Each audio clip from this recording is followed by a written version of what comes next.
Hi guys, Max here from Production Hut. Today we're making speed garage like Silva Bumpa. If you watch this video all the way to the end, you'll be able to make 6 speed garage like his track Dreamin'. Here's what you'll have made by the end of the video.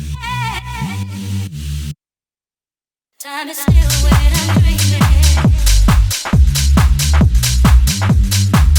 Feel what's in my head. The track is super simple. It can be broken down into 4 easy steps. When it comes to drums, you have 2 options. Create the drums from scratch or use drum loops. Creating your own drums from scratch is great, but it's very easy for producers to waste a lot of time doing so and then end up losing inspiration, then not being left with enough time to even get the melodies or the bass down. To avoid falling into this trap, when I start a new track, I usually start with just a drum loop. This way you can move on to the harmonies, melodies and basses much quicker, and you can get the main idea for the track down. For the project today, I'll be using my Speed Garage drums pack. It has over 270 samples and loops for making sick speed garage. Pack has drum one-shots, drum loops, ragged effects, white noise effects, and bass one-shots. Let's have a look through and find a drum loop to start with. Great, so let's have a look at these loops.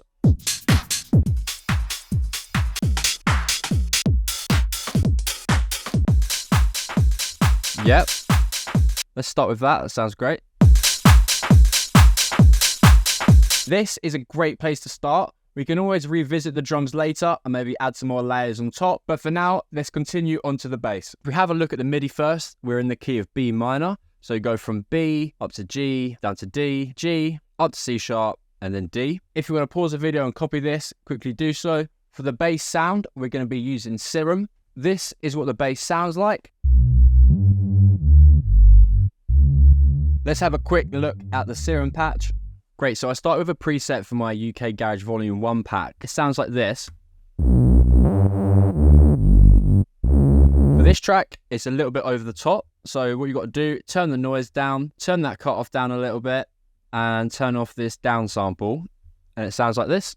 You can also adjust this cutoff to how you want it to sound.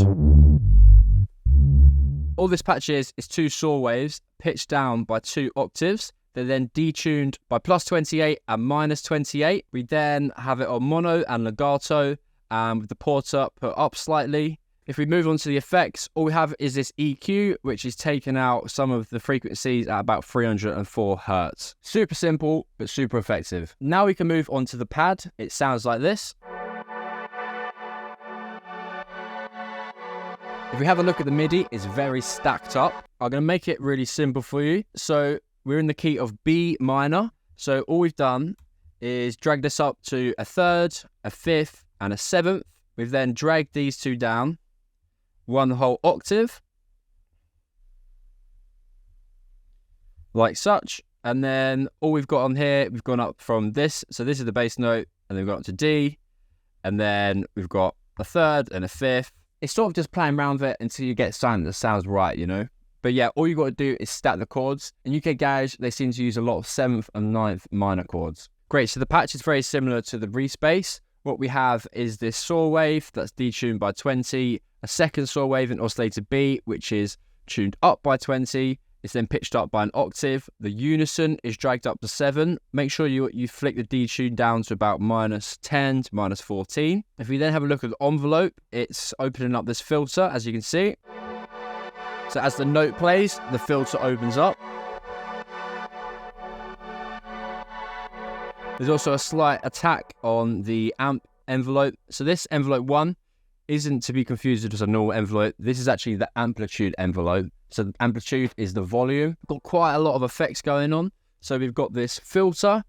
If I take that off, it's just taking out some of the high end. Got this chorus, which is just making it a bit wider.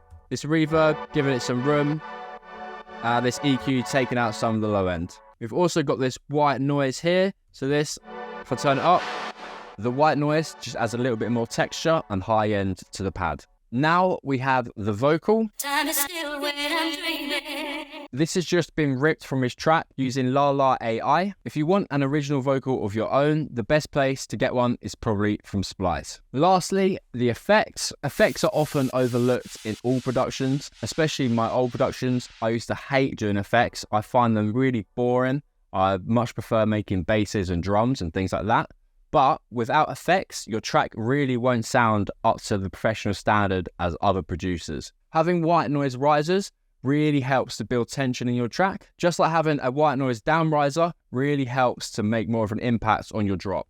A couple of mixing tips and housekeeping. Sidechain. You're going to need sidechain on the bass, the vocals, and the pads. Pretty much any element that isn't the drums, you're going to need to sidechain it to the kick. My personal favorite is Nicky Romero's Kickstart 2. You can obviously use any compressor and you can just sidechain it to the kick, but I find this one is the easiest and most adaptable. It's especially important that you have sidechain on your white noise crashes, otherwise they're going to stand too far out of the mix. Putting a lot of sidechain on them really helps that pumping feeling and doesn't over drown the rest of the track. Great guys, thank you very much for watching. Comment down below what video you want to see next.